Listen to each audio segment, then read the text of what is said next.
ये कहानी है एक ऐसे साइको किलर की जिसके शिकार हुई 70 से ज्यादा जवान वेश्याएं और घर से भागी हुई लड़कियां। ये एक के बाद एक शिकार करता रहा और पुलिस इसका कुछ नहीं बिगाड़ पाई।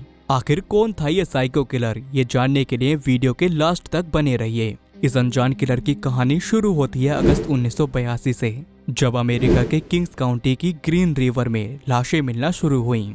सबसे पहले 2 जवान लड़कियों की लाशें मिली। इन दोनों लाशों के मिलने के 3 दिन बाद ही ग्रीन रिवर में एक और लाश मछुआरे को तैरती हुई नजर आई। ये किलर हत्या करने के बाद लाश को ग्रीन रिवर के आसपास फेंक देता था, इसलिए इसे द ग्रीन रिवर किलर के नाम से जाना जाता है। इन तीनों लाशों के मिलने के कुछ दिन बाद ही 2 और लाशें किंग्स काउंटी में मिलती हैं। ग्रीन रिवर के आसपास 5 लाशें मिलने की खबर बड़ी तेजी से फैलती है। इन 5 लड़कियों को सेक्सुअली असोल्ट भी किया गया था और इन 5 लड़कियों में सबसे कॉमन और हैरानी की बात ये थी कि ये 5 लड़कियां प्रोस्टिट्यूट यानी कि सेक्स वर्कर थीं। अब अमेरिका पुलिस के सामने सबसे बड़ा सवाल ये था कि आखिर इन लड़कियों को मार कौन रहा है और ये सब करने के पीछे उसका मकसद क्या है। इसके बाद ही पुलिस को ग्रीन रिवर में 2 और लाशें मिली, जिसमें एक लाश 16 साल की बिंडिगो फील्ड और दूसरी लाश 23 साल की डेवला बोनट की थी। अब हालात ज्यादा बिगड़ चुके थे, इसलिए हालात की गंभीरता को देखते हुए ग्रीन रिवर टास्क फोर्स के नाम से एक टीम बनाई गई। ग्रीन रिवर टास्क फोर्स ने कातिल तक पहुंचने के लिए छोटे बड़े सभी सुराग इकट्ठा करने शुरू किए। दूसरी तरफ कातिल बेखौफ होकर अपना शिकार ढूंढ रहा था और इन 3 महीनों में 7 और लड़कियों की लाशें मिल चुकी थीं।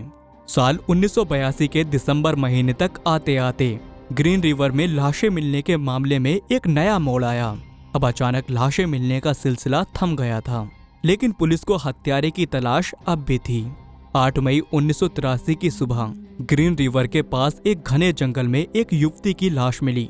लाश का मुंह पेपर बैग से ढका हुआ था। एक हाथ में वाइन की बोतल थी तो दूसरे हाथ में सॉसेज, कंधे और गले पर क्राउड मछली रखी हुई थी। लाश की पहचान केरले क्रिस्टिशन के रूप में हुई और कातिल कई बार लाश का मुआयना भी कर चुका था। दोस्तों, साइको किलर अजीब अजीब हरकतें करते हैं, जैसे लाश का मेकअप करना, उसका बलात्कार करना या फिर लाश को बार बार देखने आना। ग्रीन रिवर किलर भी कुछ ऐसा ही कर रहा था। केरल की मौत के बाद किंग्स काउंटी में 18 लाशें और 23 महिलाओं के गायब होने की खबर मिली। 20 अप्रैल 1883 के दिन एक प्रेस्टिट्यूट मेरी मेलवेयर होटल के बाहर टहल रही थी। मेलवेयर का बॉयफ्रेंड बॉबी बूट्स सड़क के दूसरे किनारे पर था।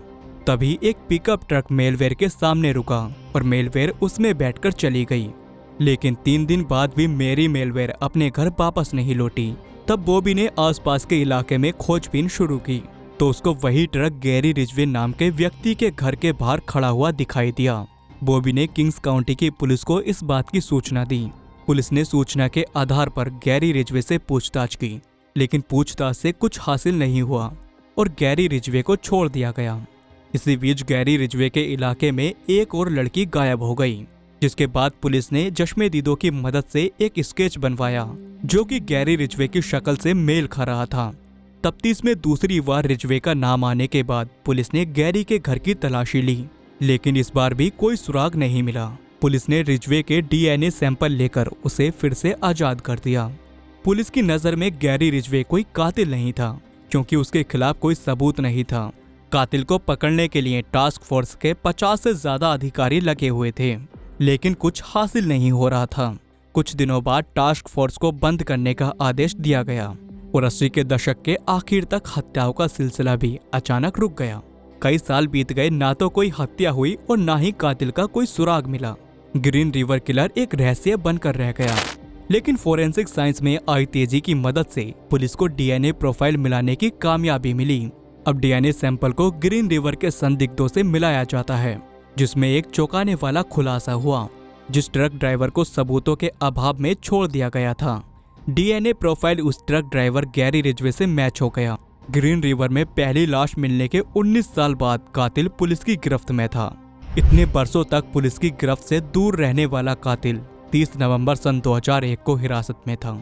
अब सारे सबूत गैरी रिजवे के खिलाफ थे। मौत की सजा से बचने के लिए गैरी रिजवे ने अपने सारे गुनाह कबूल कर लिए। गैरी ने किंग्स काउंटी में 71 लड़कियों के कत्ल करने का गुनाह कबूल किया। गैरी रिजवे पुलिस को लापता लड़कियों के कब्रों तक ले गया। अदालत में गैरी की हत्याओं का मुकदमा चला। अदालत में मारी गई लड़कियों के परिवार के लोग भी मौजूद थे। चारों तरफ से गैरी को पुलिस और मीडिया ने घेर रखा था।